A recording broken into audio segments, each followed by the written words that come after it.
Good morning बच्चों। आज start करते हैं 7th क्लास की बुक को। हिंदी की बुक है। फर्स्ट लेसन जो हमने कल किया था, अपनी बिटिया के लिए।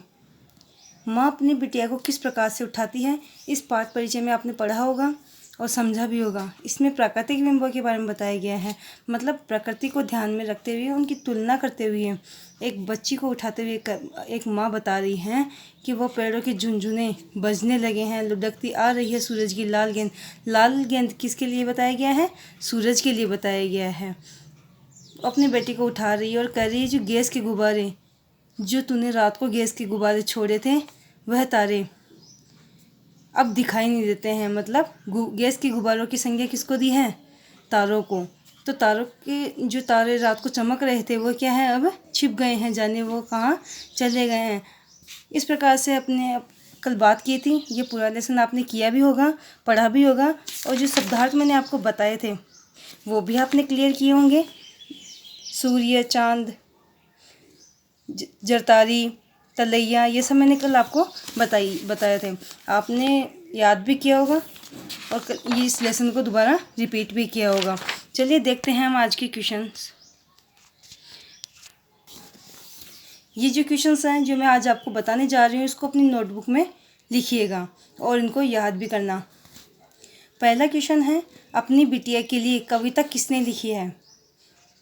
मैंने आपको भी बताया है, इस पाठ के लेखक कौन है? सर्वेश्वर दयाल सक्सेना, जो लेसन के अंत में दिया गया है।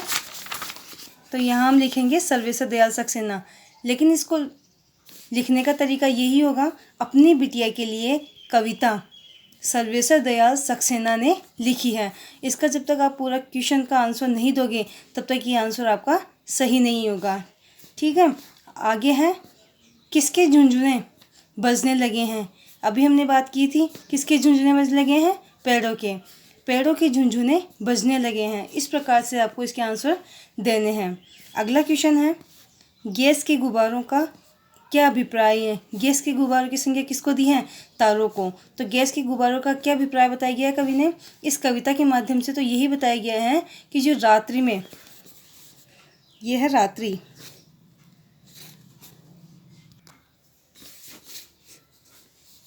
यह है रात्रि लिखा हुआ है यहाँ पे। ठीक है, मतलब इस कविता के माध्यम से यही बताया गया है कि रात्रि में आसमान पर चमकने वाले तारे, गैस के गुब्बारों का अभिप्राय बताया गया है। ठीक है, आगे की क्वेश्चन है, क्या उड़ी जा रही है? कल हमने बात की थी किसके बारे में? चूनर। किसको उड़ा रखा था? गुड़िया को। गुड़िया को जो चूनर उड़ाई थी रात को, और उस गुड़िया को जब सुलाया था तो वह उठ चुकी है, और उसकी चूनर क्या है, किसके समान झिलमिला रही है? एक नदी के समान झिलमिला रही है और उड़ती हुई जा रही है। ठीक है, तो क्या उड़ी जा रही है? चूनर उड़ी जा रही है। बच्ची ने किसकी फिरकी नचाई थी? बच्ची ने किसकी फिरकी नचाई थी? चांद की। किसकी फिरकी नचाई थी? चांद की।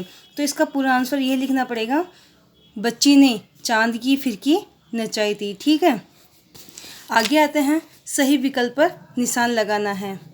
उपमाओं, प्रतीकों, बिंबों का विशेष स्थान कहाँ है? हमने कल बात की थी, जो फर्स्ट लाइन थी पाठ परिचय की, देखिए, उपमाओं, प्रतीकों अथवा बिंबों का साहित्य में विशेष स्थान होता है। तो यहाँ आंसर आएगा आपका साहित्य में, ये देखिए। ठीक है, तो इस साहित्य पे आपको टिक करना होगा। अगला क्वेश्चन है, कौन सी लाल गेंद लुढ़कती आ रही है? कौन सी लाल गेंद लुढ़कती आ रही है? कौन सी आ रही थी? चांद की, सेब की, सूरज की या तारों की? लाल गेंद किसके समान बताई गई थी? सूरज के समान बताई गई थी। तो इसका आंसर क्या आएगा? सूरज आएगा। आपको इन चारों में से केवल एक ही ऑप्शन देना होगा, जो आंसर सही होगा उत्तर के अंदर, आंसर के अंदर, उसी को आपको लिखना होगा। ठीक है, आगे दिया गया है, बिटिया ने थपकियाँ देकर किसे सुलाया था? गुड्डे गुड़ियों को, चांद तारों को, माता पिता को या भाई बहन को? किसको सुलाया था? गुड्डे गुड़ियों को। ठीक है, अब आगे चलते हैं। आगे हैं, अब क्या दिखाई नहीं देते हैं? गैस के गुब्बारे दिखाई नहीं दे रहे हैं, पशु पक्षी दिखाई नहीं दे रहे हैं, चांद ग्रह दिखाई नहीं दे रहे हैं, या इनमें से कोई नहीं है? गैस के गुब्बारे, जब बिटिया को सुबह उठाया गया था तो उसको कहा गया था, गैस के गुब्बारे जो किसके समान है? तारों के समान दिखाई दे रहे थे, वो क्या है अब दिखाई नहीं दे रहे, मतलब सुबह होने पर तारे छिप जाते हैं। तब तारों की संख्या किसके समान दी गई है? गैस के गुब्बारों के समान दी गई है। ठीक है, अगर आपने कविता को अच्छे से ध्यान से अगर पढ़ा है तो आपका आंसर आप खुद कर पाओगे। ठीक है, क्या चीज़ उल्टी नीचे पड़ी है? क्या चीज़ उल्टी नीचे पड़ी है? क्या पड़ी थी उल्टी? नदी, गुड़िया, छोटी तलैया या चुनरी? क्या पड़ी थी? छोटी तलैया। ठीक है, आज के लिए इतना ही है। इन सबको जो मैंने आपको क्वेश्चन आंसर बताए हैं, जो आपको मैंने विकल्प बताए हैं, इन सबको आपको लिखना भी है, अपनी नोटबुक में लिखोगे और इन सबको याद करोगे। धन्यवाद।